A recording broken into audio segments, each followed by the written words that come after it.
This conference will now be recorded.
This conference will now be recorded. We're going to just give everyone a few minutes to get on, and we'll probably start in about 2 minutes. So hold on. Thanks everyone for joining early. And we're going to, Lucy and Onno, do you guys want to test your mics here? When you have a chance? Hello. Just say hello. Am I working? That's my mic. You are working.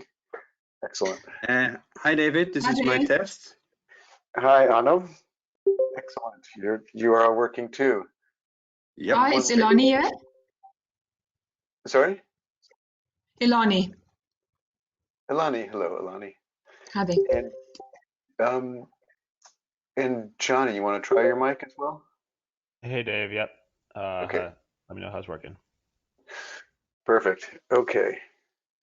Good. So we'll just wait one more minute and then we'll get going. Thanks, everyone.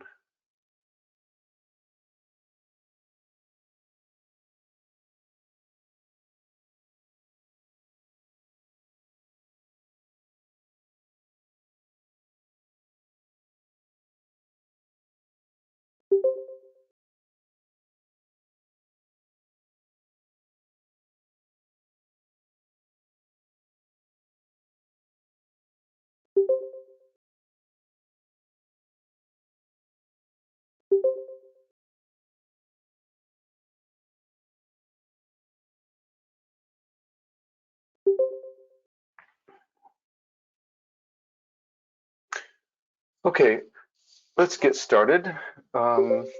First off, well, this is David Meyers, Executive Director of the Conservation Finance Alliance. We're thrilled that you could all be here today for this webinar that's going to go over some points that from the Conservation Finance Framework white paper that we recently released.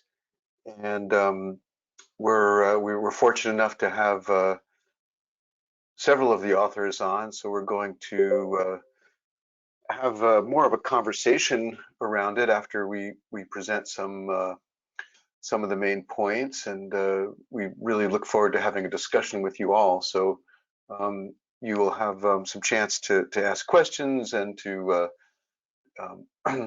give your own input as well, and that'll be done after the main presentation by basically typing your question into the chat box and for all to see. And then what we'll do is we'll read through the questions and then we'll call on you to unmute your microphone. While we do give the presentation, if everyone could be sure to have their microphones muted. I'm sure everyone is used to this by now. One last thing before we get going is I just want to say that on behalf of the CFA and our partners and all my colleagues, we hope everyone's keeping safe and healthy and keeping positive attitude in these difficult times. So hang in there.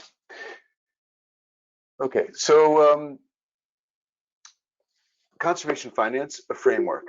So we're again fortunate enough at the CFA to have a range of collaborators here, not just the authors here, but there are a range of people that were that have read the manuscript and provided some key observations and insights. And we hope that that it's been improved as a result.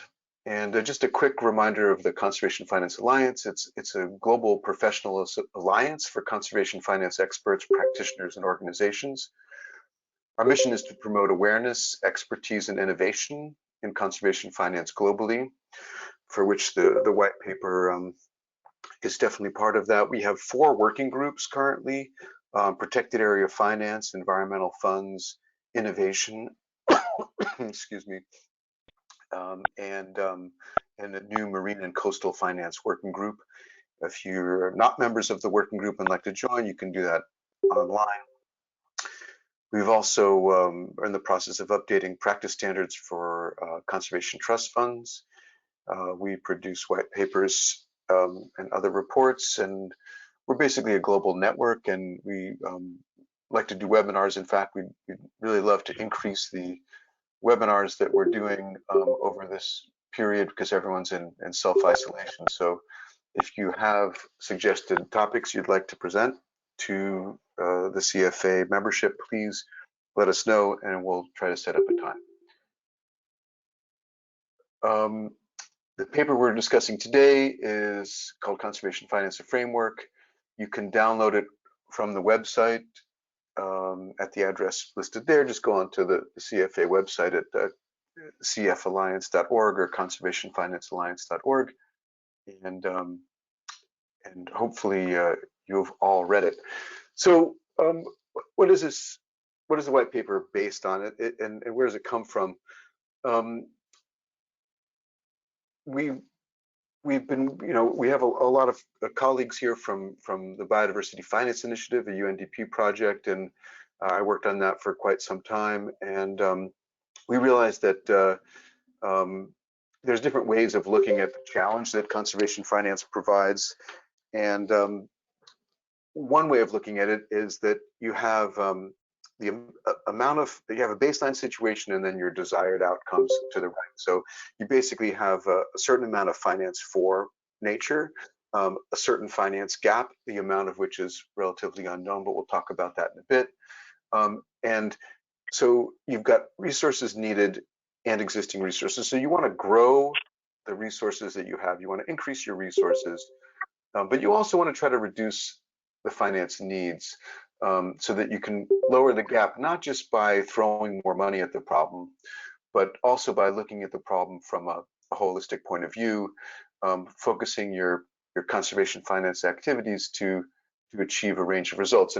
And for reducing the needs, you have realigning existing expenditures, trying to avoid future expenditures, delivering better, so efficiency and effectiveness, and then of course increasing resources. You have generating revenue, but also maybe redirecting existing expenditures towards more positive outcomes. So that was the framework that BioFin worked on. And when you look at sort of estimates of financing needs, and the graph on the left will go into a bit more deeply in a second. That comes from the Global Canopy Program, little biodiversity finance book, and that's still soon to be replaced by the sort of definitive description of the amount of money going towards biodiversity conservation. It's probably twice that much at least.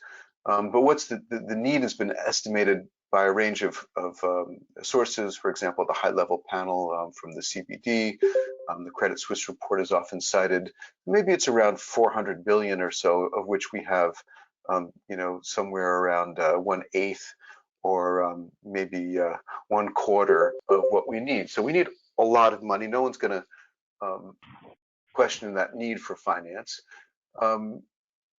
Clearly, we're not managing nature in the way that it needs to be managed. We're losing habitat, species, ecosystem.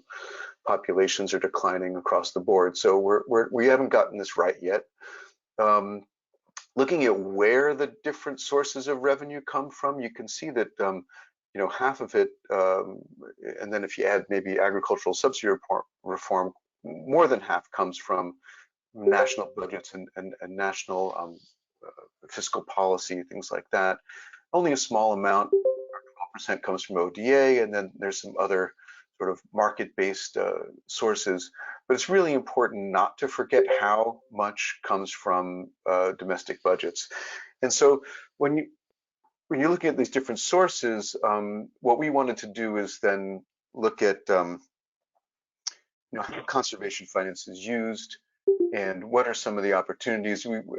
We decided that creating a white paper reevaluating the definition would be something that would be useful at this time. And given there's been an explosion of very interesting innovation in the field. So what are some of the main messages we wanted to convey here? The first one is that more money for conservation is necessary, but it's not sufficient. And if anyone has their mic on, if they could turn their mic off, that would be fantastic. And we are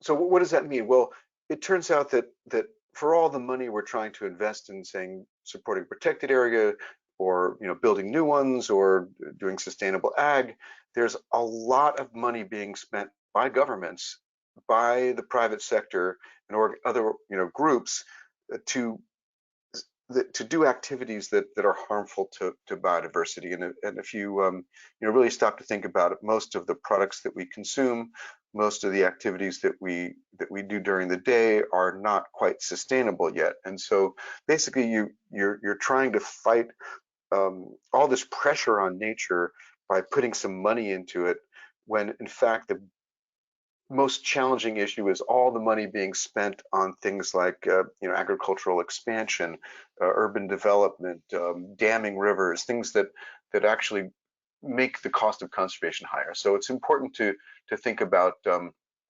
trying to work both sides of the equation to reduce the costs as well as increase the cash flows, until basically you have a situation where the resources available equal the resources required in the long run.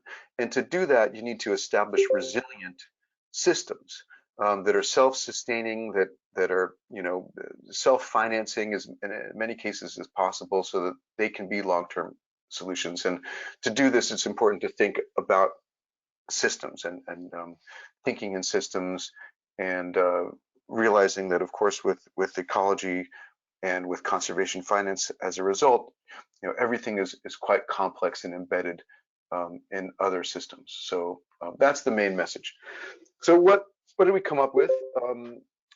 We basically have proposed a new definition here that's built on all the previous definitions, and it's mechanisms and strategies that generate, manage, and deploy financial resources and align incentives to achieve nature conservation outcomes.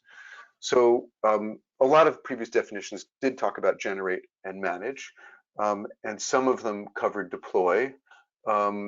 We are also including aligning incentives, because this is an area where conservation finance tools can be extremely effective, and for example, the use of economic tools and economic instruments in conservation finance has long been done. So let's just go over these terms real quick. Generating revenue, generating money. Oftentimes this could come from nature. For example, user pays or polluter pays principles. But if that money is not then reallocated towards nature, it gets lost, even if it comes from, say, forestry or fisheries. Managing the money, making sure that the revenue that's generated is well managed, that it's either earmarked or put into some sort of fund, managed well by the government, things like that. Deploying, obviously choosing how to spend the money is essential. It's not just the amount of money, but it's what you do with it. And then finally, aligning incentives creates a huge opportunity for really long-term impact, and that's the longer term goal. And this is not coming up on the screen here. I'm not sure why.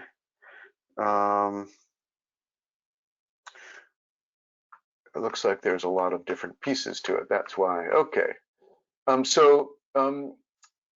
Another way to think about this in terms of the different, solving the different parts of the equation is that you can look at it in terms of money, and you can look at it in terms of behavior. And in terms of money, you can either try to decrease the cost of conservation by reducing the threats on the areas and places you want to manage. And again, reducing the financial expenditures on activities that are detrimental, or you can increase capital for conservation. And in many cases, one of those approaches is going to have more of an impact in a specific situation. So it's important to look at that situation and decide where you want to put your effort. And then secondly, with behavior. And in this case, of course, you can discourage harmful actions, or you can increase incentives for positive actions. So on the left side, you're talking about decreasing the negative, and on the right side here, you're talking about increasing the positive. And so it's important to, again, think about the challenges that you're facing, not just in terms of how do we raise more money, but how do we achieve the conservation outcomes that we're desiring. And through all of this, effectiveness and efficiency should be a key target. Doing more with the money that we have is oftentimes a lot easier than trying to raise more money and doing other things.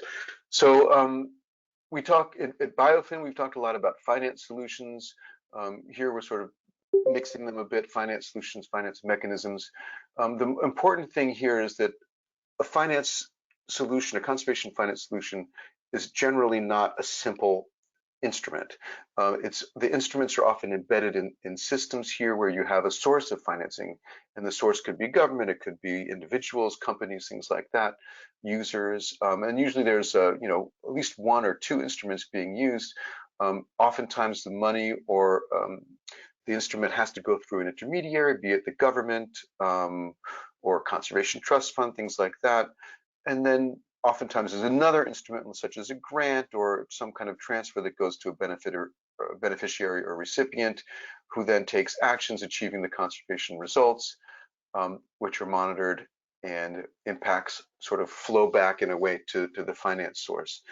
And this is just a generic model that you could use for a whole range of different finance mechanisms and strategies. And it's important also to think about what the economic model is. What are the economics behind the solution? Why is this going to work? And this is just a structure that we often try to use. In the paper, we do look at a few ways. There's a kind of a theoretical part in the middle that looks at different ways of identifying and prioritizing conservation finance solutions. There are many sources of guidance on this, including the BioFin, and I'm going to give you a few points in the future, but we're not going to get into that in detail. I just wanted to kind of bring up one point that I often like to make, is that if you start at the bottom left square here, you see existing instruments and sources, existing mechanisms. It's so much better to, if you're trying to improve your outcomes, to start with the existing tools that you have and that you're familiar with and where their capacity is. And perhaps you want to keep the same mechanism or same instrument and add a new source of financing, a new donor, that kind of thing. When you start to branch out to new instruments, it requires additional capacity, it requires additional knowledge and partners, but it could greatly then increase your impact and your sources of revenue. And then finally, at the top right here, if you're looking for both new sources and new instruments, this can be challenging. It takes time, takes careful planning, and but in the end, it could result in better outcomes in the long run. And on that, I'm going to pass it over to one of my co-authors, Johnny Bohorquez, and then we're going to tap into the knowledge of our other colleagues as we go through some examples. Johnny, over to you. Thanks, Dave. Hello, everyone. So obviously, one of the major parts of this paper was organizing the array of financial mechanisms and instruments out there into kind of an organized taxonomy. And one of the first things that we thought about was, what is the benefit of, or the purpose of doing this type of action of organizing the array of conservation finance mechanisms in this manner. So first of all, we thought that this could be a good opportunity to provide a knowledge tool that would help readers potentially understand the diversity of available conservation finance mechanisms out there, understand their interrelationships, the basics of how they work. We also made sure to include specific case examples for each one, so it can be helpful for that. We found certainly that this kind of clear organization via a sort of taxonomy is definitely necessary to understand the functions and relationships of these different approaches. But of course, we acknowledge that while we try to organize them and separate them in a taxonomy, there are, of course, a lot of overlap among certain categories. Some important things to point out as we work through this taxonomy is that one is of course, that these mechanisms usually work in combination with one another. There's very few kind of solutions that you can draw that really depend on just one. And so that mix of solutions is then, of course, key to the success of any financial strategy or solution.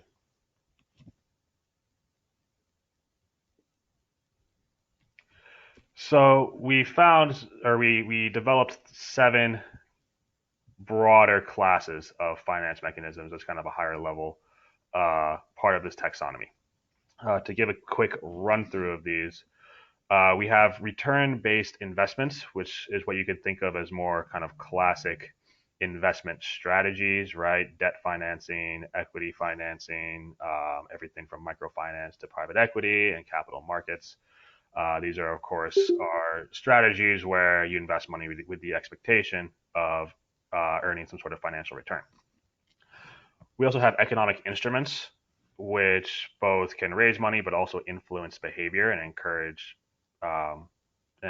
good behavior and discourage potentially harmful behavior. And that includes things like environmentally related taxes, various forms of fees and charges, tradable use permits, and also environmentally motivated subsidies. We have grants and other transfers, which include some of the more, I guess you could call them, traditional financial mechanisms, including, for example, philanthropic grants, donations, remittances. This category also includes conservation trust funds or other environmental funds, and also includes official development assistance as funding from bilateral or multilateral agencies. We have business and markets, which includes concepts like, for example, supply chain resilience, sustainable products, voluntary offsets like carbon offsets, and conservation businesses. There's public financial management, which includes, of course, fiscal planning, government budgetary spending, and also potentially more kind of not as common forms of government support, such as fiscal transfers. We have risk management, which can include insurance products, as well as blended finance, and then financial efficiency, which can include things like mainstreaming, biodiversity and development, and general efforts towards management effectiveness. David? So here, just to give you a scope of what we included here, we have these 7 higher level categories on the left that we break out into about 4 to 7 taxonomic groups each, for a total of about 34. A lot of these I've already mentioned, and we're about to go through some examples. Of course, we don't have time for all of them, but wanted to at least include a slide here for reference in case anyone wants to take a screenshot or anything like that. Next slide, please. Thanks. So the first taxonomic group that we have here, return-based investments. So as I mentioned before, this can include everything from microfinance, such as small-scale loans, particularly to impoverished communities or within developing countries, to more institutional forms of financing, including private equity. There are few private equity firms that are focused specifically in conservation or conservation adjacent sectors, but one example is Blue Ocean Partners. Within return-based investments, though, one of the most popular sources that you could say for conservation in particular is impact investing.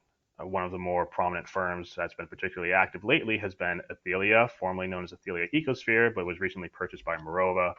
and now goes as Althelia Funds. They have a Sustainable Ocean Fund that is looking to invest about $100 million in ocean-related conservation projects.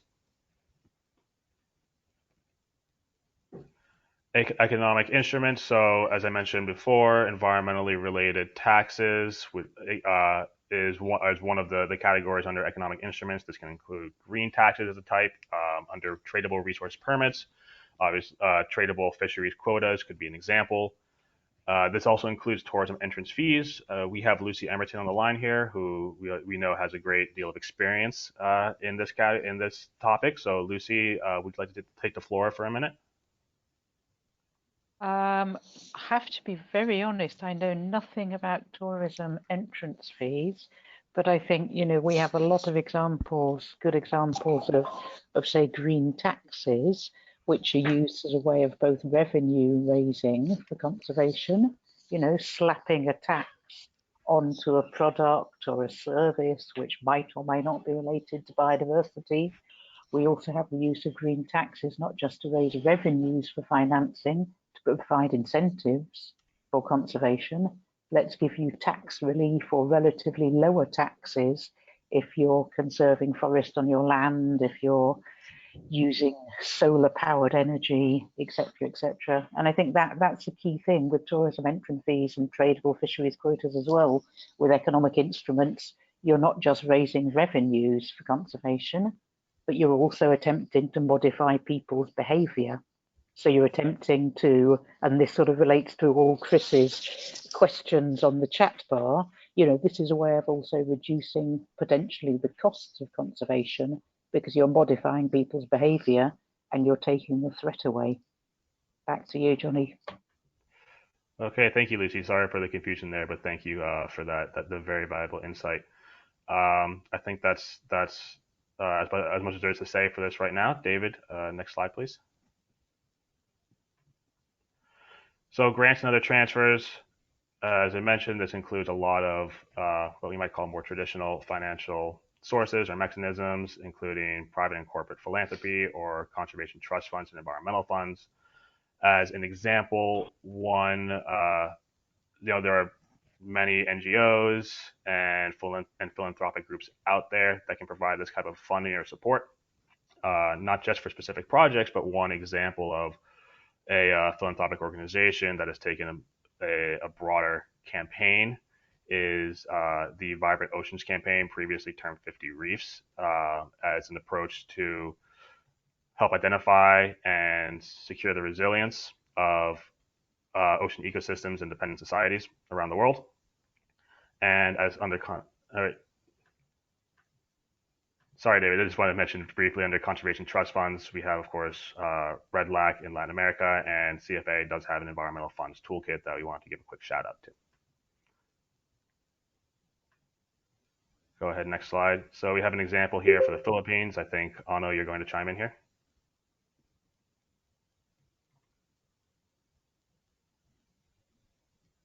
Right, thank you. Yeah, I just will share very briefly two examples from the Philippines, and both of them will illustrate that we really need a very broad concept of financing. The first one came out of our BIFIN work in the initial stages where they're doing a policy analysis, and they found that one of the reasons why protected areas are not receiving much finance is because the majority of them wasn't integrated into the national legislation. So they work with a congresswoman that you can see here on the picture, Ms. Josephine Ramirez Sato, to develop new legislation that would fill this gap and gazette formerly more than 90 protected areas that didn't have this formal status. And that was done. It was passed through the parliament, and also the next year they worked on underlying regulations, which includes a whole bunch of other things that I shall not mention here, like stuff on, for example, public-private partnerships. And then finally, they were really concerned that these parks were going to become so-called paper parks, and therefore they worked on a budget proposal for an allocation for the coming 3 years, starting 2020, that would give money for all of those protected areas to develop management plans, do initial baseline assessments, and make some initial investments. And that budget proposal was approved by Congress at the end of 2019 and gives a budget of more than $40 million for these protected areas over the coming years. So it's an interesting example. At the same time, it's a bit more of a classic example of public finance that fortunately did work. But of course, we're also trying to look at more innovative options, and that brings us to the second example, which is a payment platform that was developed with Gcash. Gcash is sort of mobile wallet that's used increasingly in Philippines, and the idea behind the app that was developed is called Gcash Forest. And when you install this app, you are rewarded for doing sustainable activities. For example, if you're walking a lot, you get points, or if you choose to pay for renewable energy instead of conventional energy, you get more points. Or if you choose to buy all kinds of green products or paper, you opt for paperless bills and so on, many different things, you collect points. And when you have points, a virtual tree is being grown inside the app. And if you have enough points, then the tree will be completed. And actually, a real tree will be planted somewhere in Philippines, actually not just somewhere, but there are 3 designated sites, which are all watersheds, and where already conservation activities are ongoing, so that we follow a landscape approach and also look at issues like maintenance. And so this is a kind of innovative way, because it's, I think, very illustrative. What we're trying to say is that these financing solutions are so multidimensional, not just about bringing money from A to B, but we're also adding on incentives and working with the public, private sector, and also NGOs. For example, one of the partner NGOs is WWF, and already they generated more than $500,000 last year, and the first trees have been planted last October.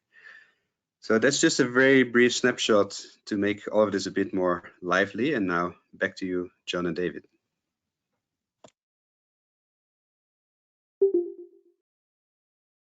Thank you, Onno.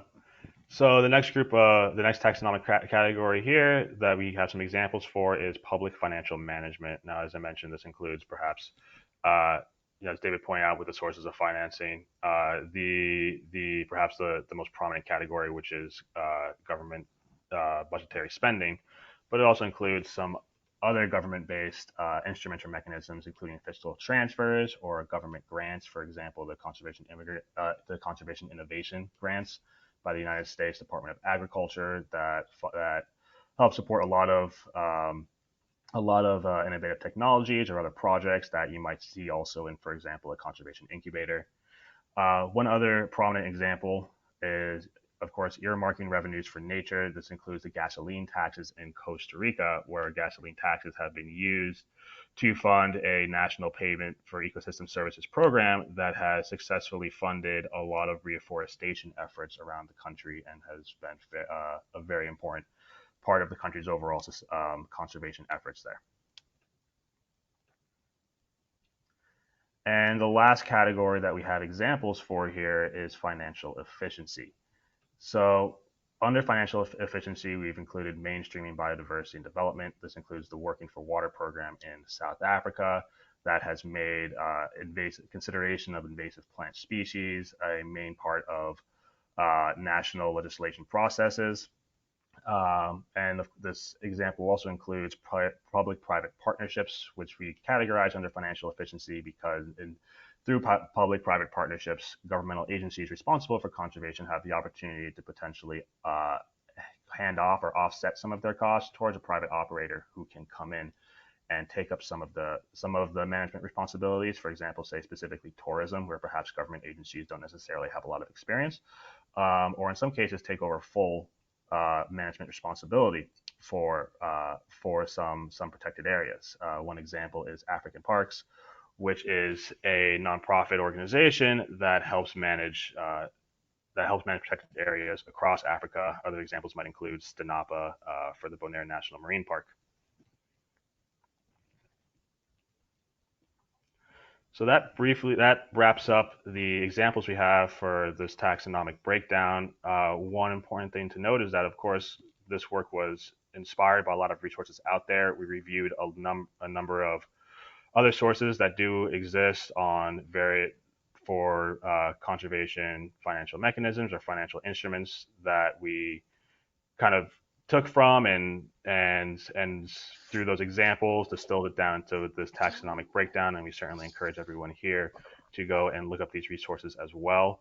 This includes the Biofin catalog, the CFA website, where we have the Conservation Finance Guidebook that we are also currently updating, and the UNDP Financing Solutions for SDGs, and the OECD PINE database, which was particularly influential to the economic instruments category that Lucy talked about.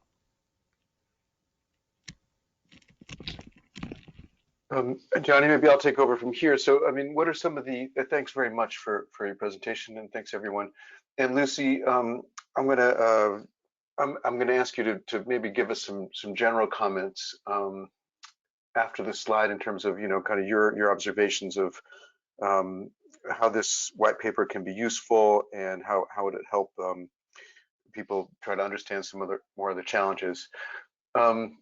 But just in terms of the future, you know, what are we going to do with this definition and the taxonomy and things like that?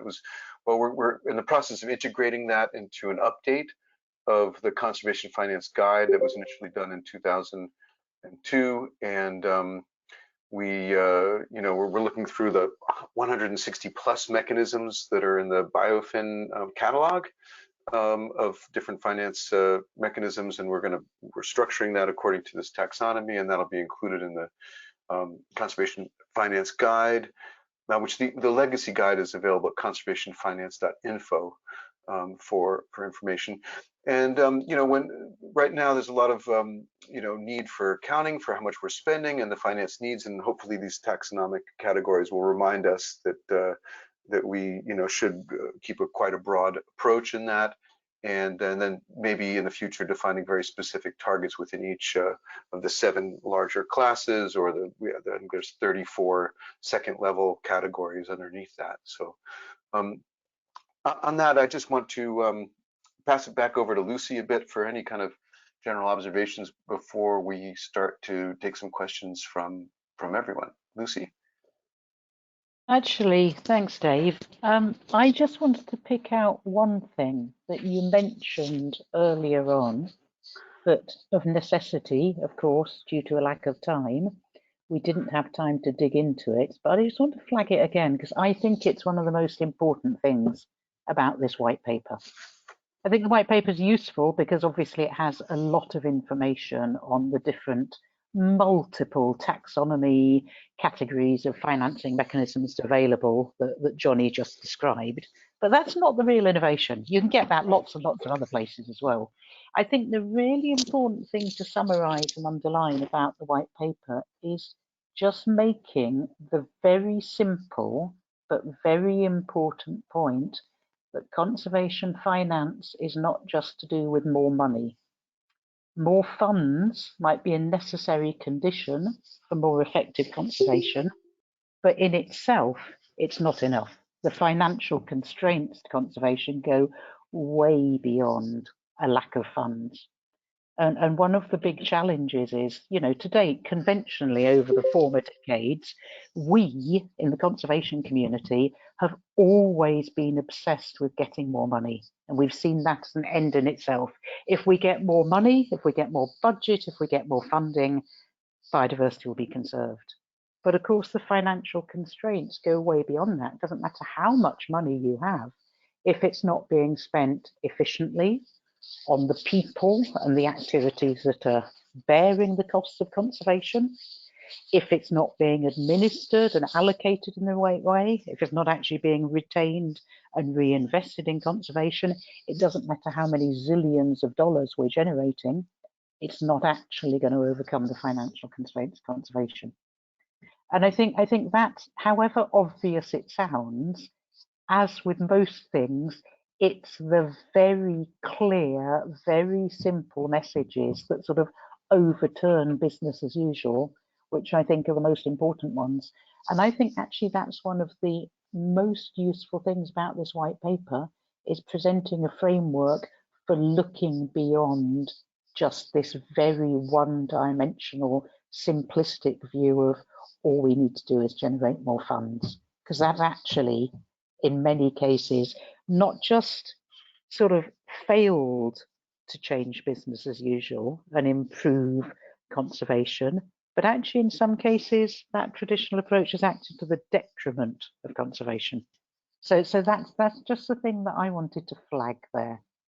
I mean, I just give a quick example. For example, you know, when this became apparent to me, it was actually quite a long time ago, but it's when we were working in Vietnam, and we were looking at protected area financing on a large donor project, and being pushed and pushed and pushed into this rather mindless get activities to get more money, get more money, get more money, get more money. But actually, when we looked at it, Vietnam had one of the highest protected area funding rates in the world. I think it was only second to the United States. It was clear lack of money was not the primary problem. It was for many protected areas. Primary problem was actually that money was not being spent effectively on the highest priority conservation activities and on the groups that actually incurred the costs of conservation. And I think this paper is great because it takes that kind of idea and paradigm a little bit further forwards. Back to you again. Oh, thank you, Lucy. Really great points there. We have, well, again, we have the opportunity for some questions here, but I just wanted to give Onno, and I know Tracey's on. I'm not sure if your microphone's going to work, Tracey, but Onno, did you want to make any kind of general observations and comments before we go into the questions? Hi, let me just check if Tracey wants to come in, but otherwise let me just share a few observations. So I think Lucy already made a very clear point that this paper really describes very well that finance has become a multidimensional sort of, you know, a discourse, and it's no longer about trying to get more money. And I can only say that having worked in the past years on BIFIN, this has been very much reflected in our work. We have found all over the world, when we do this kind of initial scan, that there are so many mechanisms out there that could do with some improvements. And I think this is what you mentioned in the beginning, is that we should first look at the mechanisms that we already have and see how we can make them better. And then we also make a much better case for generating more money. So a lot of the money is going through ministries of environment. So if the Ministry of Environment have a very low financial delivery, and we have this case in several of the countries that we work, they will ask for more money. They will surely not get it. And I think I fully agree with Lucy that this is the fundamental issue that we bring. And the second thing is, of course, the overarching categories that we bring here, because this is something we've tried to do when we started with BIFIN. It's proved quite challenging, and we decided not to do that and just keep adding the individual solutions to our catalog, which now has more than 150, 160 entries. And since we have so many entries, that easily makes the case that we do need some kind of grouping. And I find the one we came up with very useful and very practical. And I hope this will be integrated into further work of different organizations involved. So thanks for giving the opportunity to share some more feedback, and over to other people for some questions. Great, thank you, Onno. Yeah, I think Tracey's connection is not strong enough for her to speak up, but we have some time. We have about 20 minutes for questions. There's been some really interesting discussion going on in the chat. I think that a lot of the questions have been responded to. I'm seeing a couple, and maybe Kumar and Johnny can help us out here in terms of identifying questions. But if someone just would like to sort of raise their hand, then just type that into the chat box, and then we'll call on you, and you can unmute your microphone. We will post a PDF copy of the slide presentation. I see that was a question from Jim. And Candace, I see you have a question. Would you like to unmute your microphone and ask? Hi, good afternoon from South Africa. Thank you very much for a really great webinar. So my question is in light of Onno's comments on the fact that conservation finance has become multidimensional, and building on what Lucy has said in terms of conservation finance being much more than just looking for money. So what I'd like to know is, how do we distinguish between the enabling frameworks that boost or support a mechanism itself versus the actual finance mechanism? And is this distinction even necessary when we start to roll out finance solutions in a particular landscape or with a particular group of stakeholders? So, for example, for me, reducing costs for anti-poaching of a significant species, is that a finance mechanism itself, or is that part of the enabling framework to reduce costs? And it's not necessarily a finance intervention in and of itself. Yeah, great question, Candice. There's no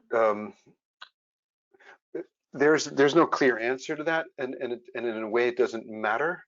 To a certain extent, there's very few conservation actions that can be taken without money. Therefore, sort of all of conservation can be considered finance, but that's not a very useful distinction. It's so when we, in terms of like definition or whatever, when we're thinking of conservation actions, when they involve financial or strong economic incentives, then you can consider them finance. For example, anti-poaching activities would reduce poaching pressure, right? So they're, but those are just general conservation activities. But when you realize that how you allocate your budget for your park to, say, ecosystem management versus anti-poaching, or conservation education and things like that, you realize that you're making finance decisions in terms of how you're allocating your budget, and it may be more cost effective to invest in certain anti-poaching activities right now than other activities, and that's a finance question if you're looking at it from a cost effectiveness point of view and efficiency point of view. Not sure that that helps very much, but was that sort of what you were asking? Yeah, thanks. That's great. Thank you. And it seems that Laura, you may have been asking a question early on. If you want to unmute your microphone, Laura Montemayor. Maybe we shouldn't call it conservation finance, but something that resonates more with the intersection of productivity and eco-social health. I love the big thinking. Did you want to go on a bit more about that, or Laura? I don't know if you can unmute yourself. It's always nice to hear your thoughts. Perhaps not in a good spot. Okay, Juliana, how important would you? Okay, she's left the meeting. Thank you. Juliana, you have a question you want to ask? Yes, I would like Juliana Close from WWF Switzerland. I would just ask you, how important would you rate the involvement of the business community to achieve your goals? Great question. I'm happy to take that, but I'm going to open it up to Onno and Lucy if you want to step in, or Johnny. I could just briefly share my views, David. So I think that I'm just going to repeat myself very boringly, that we really look at finance from a multidimensional perspective. And what it means for business community, for example, is that we are looking at different possibilities. So we're first of all trying to see, is there any interest for them to invest in biodiversity positive investment? That's sort of the first category that we have. And then in another category, we are looking at maybe they should do more in terms of offsets, or maybe this should be taxed in different ways. So I think that obviously the business community is a very important stakeholder, and I think the country context will be different in each country, but we really have to go one step closer and see what are the options that we have to engage with the business community, and out of those, which one can have the strongest biodiversity impact for us. Great. Yeah. Please go ahead. Juliana? Yeah, I can say from my research, because that has been part of my work to identify biodiversity positive business models. And actually, there are not so many out there, but a couple there are. But technology is definitely important factor. So the example, Onno, you've given about the apps, that are the kind of things we need to look out for. I mean, there are like platforms and raising awareness. I think it's the most crucial. But because what I found out is that most of the business community is not really aware of biodiversity and the importance. Thank you, Juliana. I think I'm not sure if we lost the last bit of what you said, but from my opinion, businesses are essential for this, and there's been a lot of talk about how private sector and the finance industry can come in and solve a lot of the conservation finance needs. That's perhaps wishful thinking, but really businesses are the key. And I like to focus on a few areas where there are positive opportunities in business: sustainable agriculture, sustainable forestry, sustainable fisheries, water management, and ecotourism being a few places to start, where business can come in, can make money, and can support sustainability and conservation at the same time. So a lot of opportunities there. Sylvia, looked like you had a question. Would you like to unmute yourself? I think mine were more reflections rather than questions. Okay. I find really stimulating this presentation and the topics that came out. So I just jotted down a few thoughts about things that came to my mind as I was listening to you. Thank you. Okay, great. We have, thanks, Sylvia. We have Andrew Rothman. Hi, thanks. Can everybody hear me? We can, thanks. Okay, great. Yeah, this is Andrew Rothman, Migratory Bird Program Director for American Bird Conservancy based out of Denver, Colorado. And there was multiple comments on here about the importance of evaluating the impact of these projects on biodiversity and the environmental outputs. And I was just wondering, in some of your review, have you guys encountered projects that are actually including costs for biodiversity and environmental evaluation within the financing itself? One of the things that we've encountered in our efforts is often the difficulty in finding the finance for the valuation of the biodiversity itself. Yeah, great point. Lucy, do you want to take that? Yes, Andrew, I want to make sure I'm understanding you correctly. Do you mean that when one is looking at how much it costs to conserve biodiversity, one needs to factor in that the costs of evaluation is one of those costs that Correct. needs to be funded? Okay, and when you talk about, sorry, this might seem like a stupid question, you're talking about evaluation, not valuation. Correct. Evaluation and not valuation. Correct. Okay. Evaluating the impacts of, say, the financing for a given project. I'm with you. No, it's something that I'm always banging on about and annoying people about by trying to make the point that it has to be included, and I feel very strongly about this, and it does relate a little bit to Sylvia's earlier point about, was it Sylvia? I think it was, but also about actually looking at the impacts. I think this is a really big challenge. I think this is another big shift in paradigm we need, as well as this whole shift in paradigm of, we as the international community, particularly the conservation community and development community, love parachuting in to biodiversity conservation, challenging sites or countries or sectors and saying, okay, let's design a payment for environmental services project, or let's set up a trust fund or whatever, without actually looking at, but what are the financing constraints to be overcome? At the same time, there's this tendency to have a very simplistic view that, well, if we just come in and generate this money and address these financial constraints, of course it's going to work. And I think this is a huge challenge that we have to overcome, is actually doing exactly what you say, building in the studies and the research and the communication and the engagement with decision makers and communities and et cetera, to actually build up a baseline of what the situation is beforehand, but also actually evaluating the impacts, conservation, social, and otherwise, of the financing mechanisms we're putting in place. And I'm really sorry to say, despite spending a lot of my life working on this, I've never come across an example where it's actually been built in, even to many of the financing mechanisms such as trust funds or payment for ecosystem services or other supposedly long-term financing mechanisms. It's woefully lacking.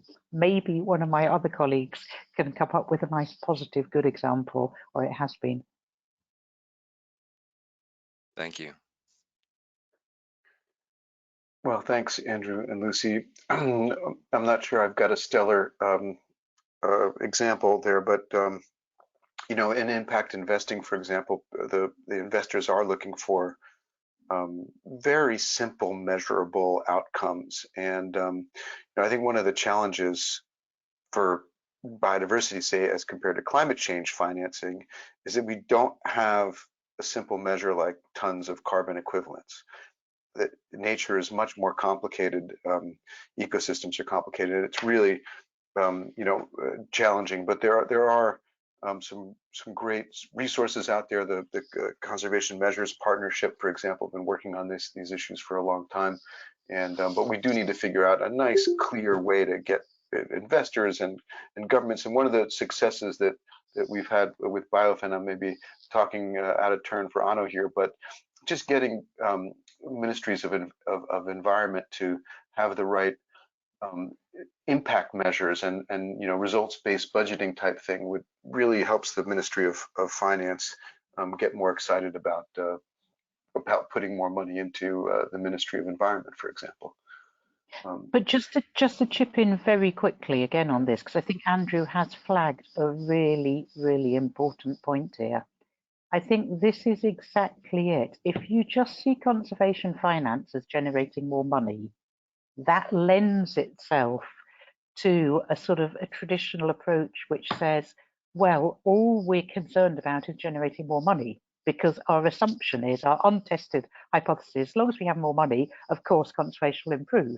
And so that goes along with this thing of actually not building in evaluation, shifting the paradigm to actually saying we're addressing the underlying financial constraints to conservation, means or lends itself to actually going in to these initiatives or these financing solutions, having identified what it is that needs to change, which in turn lends itself to a much more rigorous monitoring approach to actually looking at, okay, how has the distribution of revenues changed between communities?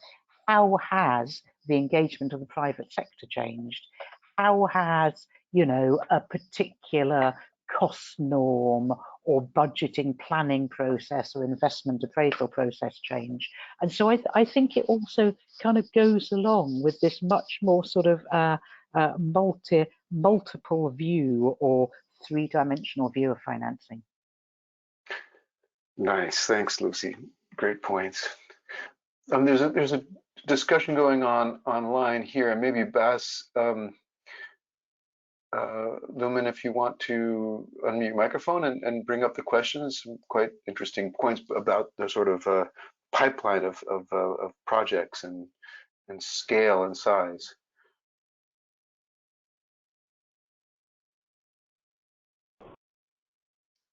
Not sure if you're able to unmute your mic, or if anyone would like to contribute to that conversation. I find that quite interesting. Okay. Hi, David. I'm Bas Lauman. I'm from Chopamos, the program coordinator there.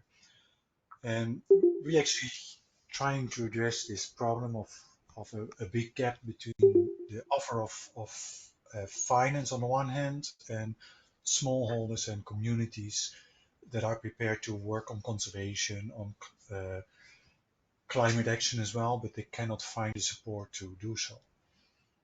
Yeah, and I saw already also in the conversation a number of issues coming up that we've come across as well. Yeah, but it's easy to talk about that. And what we find is, for example, one of the solutions that many people talk about is aggregation of smallholders to get a bigger demand for finance for conservation. Yeah, and we're trying to do that actually at the landscape scale. But who's paying for this aggregation? Because that can be processes that take 1 or 2 years to get the trust of the different actors. Yeah, that they actually want to work together and then want to manage money together. Yeah. Do you have? I saw that in your presentation and in the white paper, you do not really address this. Have you any thoughts about that? No, we don't. We don't talk so much about aggregation, pooling. There are, one of the this is one of the biggest challenges, and there's obviously no question of when you ask the small scale project managers, if there are projects worth investing in, for example, they say, yeah, we have lots. But you ask the institutional investors or professional investors, and they say we can't find many. So I think there's a, and Laura would also agree that there's a mismatch between expectations of the finance industry and that of the sort of sustainability or conservation community. So pooling is certainly an option, but it's really challenging. There are mechanisms that are worth looking into. For example, funds that can then, investors can invest in a fund, and that fund then can diversify their investments. Those are opportunities. Aggregating projects into larger, for example, for climate, has been done, but it's quite challenging. The transaction costs are high. So it'd be really great to have some solutions to that in different ways. That we, and it's probably worth There's a another call. problem related to that. Yeah. Because there's a number of financial mechanisms like in the private sector, the value chains, the zero deforestation value chains, for example, they're investing in conservation as well. But that often actually may have as an effect that smallholders are restricted on their activities. Yeah, so I think there's this different ways, like this aggregation in, for example, in Indonesia, there's a case where oil palm plantations, they aggregate smallholders, but then the smallholders have to go through the oil palm plantation. Yeah, and then it actually manages, the oil palm plantation manages the relations and creates other problems like social conflicts. And in the end, then it becomes a very inefficient mechanism. Yeah, so I think in each of the mechanisms, particularly if you talk about conservation in tropical countries, you deal with a lot of stakeholders. Yeah, you really need to look at, okay, who are your beneficiaries and how can you get those, I think the smallholders and the communities, how can you make sure that they're not negatively affected by it as well? Right.